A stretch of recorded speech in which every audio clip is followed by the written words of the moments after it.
देखिए, हमारा जो देश है आफ्टर ग्रीन रेवोल्यूशन हर चीज़ में सेल्फ सफिशिएंट हो गया, वेदर इट इज़ राइस और व्हीट सीड, सब में सेल्फ सफिशिएंट हो गया। लेकिन एक चीज़ में सेल्फ सफिशिएंट नहीं हुआ और वो है एडिबल ऑयल। और आज का तारीख में हम अबाउट 80,000 करोड़ रुपीस का एडिबल ऑयल हम इंपोर्ट करते हैं। और मोस्टली ऑयल पम्प हम इंपोर्ट करते हैं मलेशिया से और इंडोनेशिया से। और 80,000 करोड़ जो है हम ड्रेन आउट कर रहे हैं हमारा फॉरेन एक्सचेंज को। तो इसलिए रिसेंटली गवर्नमेंट ऑफ इंडिया ने एक पॉलिसी बनाया है to boost the production of oil palm. तो आपको याद होगा कि लास्ट 15 अगस्त को प्रधानमंत्री ने अनाउंस किया था कि जो ऑयल पाम का जो प्रोडक्शन है उसको बूस्ट किया जाएगा, जिसके लिए नॉर्थ ईस्ट में स्पेशल फोकस्ड होगा, north east and Andaman Nicobar island में। और इसके लिए 11,000 करोड़ 5 इयर्स के लिए ईयर मार्क किया है। तो उसी से रिलेटेड ये आज का वर्कशॉप हो रहा है, किस तरह से पॉलिसी बनाया जाए। अगर दिल्ली में बैठ के मिनिस्ट्री पॉलिसी बनाएगा इतना सही नहीं होगा, इसलिए यहाँ में नॉर्थ ईस्ट में आ गया है। और आज का वर्कशॉप में क्या इशूज़ है उसको डिस्कस किया जाएगा और इसी का डिस्कशन, इसी का रिकमेंडेशन के बेसिस में एक नेशनल कॉन्फ्रेंस होगा न्यू दिल्ली में नेक्स्ट मंथ में, उसमें पॉलिसी बनाया जाएगा। नॉर्थ ईस्ट नहीं, ये नॉर्थ ईस्ट रीजन के लिए 11,000 करोड़ फॉर 5 इयर्स पीरियड। उसको अभी वर्क नहीं किया, it will depend upon the performance. अभी मिजोरम जो है दे आर द पायनियर, सबसे पहले उन लोग 2005-6 में शुरू किया था, वी आर सेकेंड। हम लोग का टारगेट है अरुणाचल का 40,000 hectare in next 5 year. 40,000 hectare next 5 year, उसको हम एनुअली कितना कितना होगा उसको हम लोग डिसाइड करेंगे। वो है हमारा पोटेंशियल। हमारा स्टेट में जो पोटेंशियल है वो 1,33,000 हेक्टेयर है, तो इतना लैंड अवेलेबल है। और हमारा जो टारगेट दिया है नेक्स्ट 5 ईयर्स के लिए वो 40,000 हेक्टेयर का है। सर, ये जो ऑयल पाम प्रोडक्शन है सर, ये एक कंट्रोवर्सी भी रहती है इन ग्लोबल लेवल पे। ऐसा होता है जब भी कोई नया चीज़ आता है उसमें कंट्रोवर्सी होता है, उसमें क्रिटिसिज्म होता है। वो अर्ली 90s में जब कंप्यूटर आया था, जब बैंक में इंट्रोड्यूस किया था, जब ऑफिस में इंट्रोड्यूस किया था, उसमें बहुत कंट्रोवर्सी हुआ, उसमें बहुत हल्ला गुल्ला ये बोल के कि अनएम्प्लॉयमेंट क्रिएट हो जाएगा। ठीक है, तो अभी bank can not function without computer, our office can not function without computer. तो शुरुआत में कोई भी चीज़ आता है उसमें कंट्रोवर्सी या इस तरह का ओपोजिशन आता है, लेकिन हो जाता है, इसमें कोई वो नहीं है। तो इसमें भी यही कंट्रोवर्सी आया। तो क्या कंट्रोवर्सी थोड़ा बताइए हमको। सर, ये एनवायरनमेंट इकोसिस्टम या एग्जैक्टली। तो इसमें जब भी इस तरह का कुछ क्रिटिसिज्म करते हैं, सबसे पहले इम्पैक्ट एनवायरनमेंट का ऊपर में कि एडवर्स इम्पैक्ट है। तो जब हम लोग पूछते हैं कि क्या इम्पैक्ट है, तो उन लोग यही बोलते हैं कि नहीं, उसमें मलेशिया में या इंडोनेशिया में बहुत कर रहे हैं और उन लोग पेड़ डिस्ट्रॉय करके जो ट्रॉपिकल रेन फॉरेस्ट है उसको डिस्ट्रॉय करके उन लोग लगा रहे हैं, वो है उन लोग का प्रैक्टिस। लेकिन हम वो करने नहीं जा रहे। We are not going to cut down any fresh trees और फ्रेश फॉरेस्ट। ठीक है, हम लोग जो हमारा वेस्ट लैंड बहुत पड़ा हुआ है फुट हिल डिस्ट्रिक्ट में, बहुत सा ऐसे जगह है जहाँ में हमने कुछ नहीं लगाया, पड़ा हुआ है ज़मीन, हम लोग वही में करेंगे। तो इसलिए हमारा यहाँ में जिस तरह से मलेशिया में, इंडोनेशिया में फॉरेस्ट को काट के, ट्रीज़ को गिरा के जिस तरह से कल्टीवेशन कर रहे हैं, हम लोग नहीं करेंगे। वन मोर ये भी क्रिटिसाइज करते हैं कि ग्राउंड वाटर, जो अंडरग्राउंड वाटर का पानी का जो लेवल है वो गिर जाता है, ये भी सुना होगा आप लोग। तो अब ये बिल्कुल सही है कि जो ऑयल पाम है उसका कल्टीवेशन के लिए पानी बहुत ज़रूरत होता है।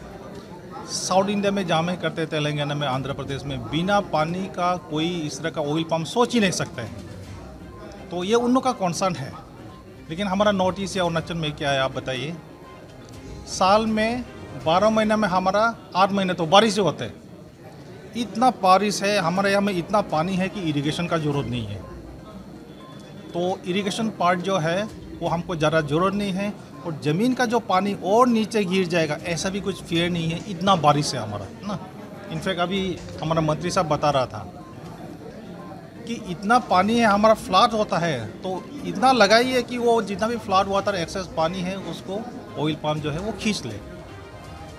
और एक उसमें है उसके बारे में बोलते हैं कि ज़मीन ख़राब हो जाता है। तो इसके लिए भी हम आपको ये क्लैरिफाई करना चाहूँगा।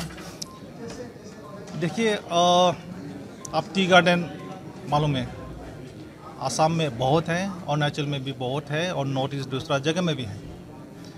टी गार्डन जो है सबसे ज़्यादा manures, chemical fertilisers, insecticide use करते हैं। इसके ऊपर तो कोई क्रिटिसिज्म नहीं हुआ।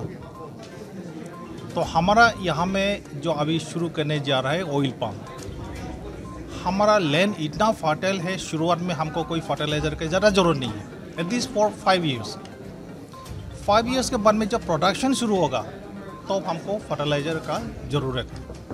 लेकिन वो फर्टिलाइज़र को हम इस तरह से करेंगे कि हम लोग केमिकल फर्टिलाइज़र हम लोग यूज़ नहीं करेंगे। हम लोग 2 कंपनी जो बायो फर्टिलाइज़र या ऑर्गेनिक फर्टिलाइज़र बनाते हैं उसको हम लोग एनगेज कर चुका है। इन अनदर 2 ईयर्स हम लोग एक कंक्लूजन में पहुंचेंगे कि कौन सा बायो फर्टिलाइज़र बहुत ही सूटेबल है। हम केमिकल फर्टिलाइज़र यूज़ नहीं करेंगे, हमारा ऑयल पाम कल्टीवेशन है। नेशनल लेवल में ministry of agriculture and farmer welfare से आए हैं जो ये ऑयल पाम मैटर को डील करते हैं। उसके बाद में जो हमारा डोनर मिनिस्ट्री है जो ये सब्जेक्ट को डील करते हैं वो आए हैं। उसके बाद प्रोसेसिंग इंडस्ट्री लोग से भी आए हैं, हम लोग को बताएंगे about the processing. Vipul Kumar Shrivastava, deputy commissioner oil palm, Bharat सरकार से यहाँ पर अरुणाचल में आया हूँ। ये नेशनल वर्कशॉप ऑयल पाम पर जो हो रहा है, 1 दिवसीय ऑयल पाम की वर्कशॉप को अटेंड करने के लिए आया हूँ। ये जो भारत सरकार ने एक national mission on edible oils, oil palm का प्रारंभ किया है। ये योजना जो है so north eastern states Arunachal सहित में ऑयल पाम की खेती को प्राथमिकता देने के लिए बनाई गई है, जिसमें किसानों के हित का बिल्कुल ध्यान रखा गया है। किसानों को अधिक से अधिक सुविधा मिले इसका ख्याल रखा गया है। और प्लांटिंग मटेरियल जो सबसे इम्पॉर्टेंट कंपोनेंट है ऑयल पाम का, वो प्लांटिंग मटेरियल के लिए 20,000 रुपये से लेकर 29,000 रुपये तक का प्रावधान रखा गया है। आप जैसा जानते हो कि ऑयल पाम की खेती में 4 साल के बाद ही फल लगना शुरू होता है। तो प्रारंभिक 4 वर्षों तक फल नहीं लगने की अवधि, गैस्ट्रेशन पीरियड जिसको हम बोलते हैं, उस गैस्ट्रेशन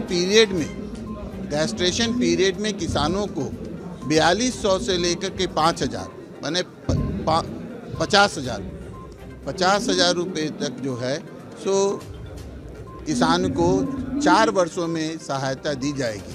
क्योंकि 4 वर्ष जो प्रारंभिक 4 वर्ष है उस अवधि में फल का लगना नहीं होता है, तो उसमें जो है सो किसान खेती जो है सो कर सके और जो इंटर फसल का उत्पादन कर सके, जिससे कि ऑयल पाम जब फल देना शुरू करे इस बीच में उनको आमदनी बना रहे। ठीक उसी प्रकार क्योंकि ऑयल पाम का पौधा ग्रो करने में, ऊंचाई उसका लेने में 4 साल से ज़्यादा समय लगता है, तो उस बीच में इंटीग्रेटेड फार्मिंग के लिए भी 10,000 रुपया किसानों के लिए प्रावधान रखा गया है। क्योंकि नॉर्थ ईस्ट में जंगली पशुओं और अन्य प्रकार की क्षति होने की संभावना है। उस क्षति से पौधे को बचाने के लिए बायो फेंसिंग का भी प्रावधान रखा गया है। जमीन चूँकि पथरीली है तो लैंड का क्लियरेंस हो, लैंड को साफ सुथरा किया जा सके, उसके लिए भी किसानों को सहायता देने का प्रावधान है। इतना ही नहीं, ये योजना में किसानों को चूँकि वर्षा पर आधारित खेती नॉर्थ ईस्ट में होगी, तो वर्षा पर आधारित उनको सॉइल को वाटर को कंजर्व करने के लिए हाफ मून टेरेस का जो टेक्नोलॉजी है, जिससे वाटर कंजर्वेशन हो सके और सॉइल इरोजन को रोका जा सके, दोनों को ध्यान में रखकर 4,000 प्रति हेक्टेयर का भी किसानों को सहायता देने का प्रावधान है। ठीक, माननीय मंत्री जी जो कृषि मंत्री हैं अरुणाचल के, उन्होंने एक अपना शंका जताया था कि जो है सो पाम रोड के लिए, तो इस योजना के अंतर्गत कुल राशि का, कुल योजना का 20% जो है सो 20% जो है सो रोड के लिए भी रखा गया है। ठीक इस तरह से ये योजना में किसानों के सभी हितों का ध्यान रखा गया है और किसान को इसके लिए प्रोत्साहित किया जाए। उसको क्या क्या चीज़ की ज़रूरत है, प्रशिक्षण की ज़रूरत है और तमाम चीज़ों की ज़रूरत है, उसकी व्यवस्था किया गया है। और इसी के लिए ये जो है सो नेशनल वर्कशॉप ऑर्गेनाइज किया गया है और इसका लाभ जो है सो इस प्रदेश को तथा नॉर्थ ईस्ट को मिले, इसके लिए ये प्रावधान किया गया है। धन्यवाद। Thanks for watching. Please subscribe and hit the bell icon.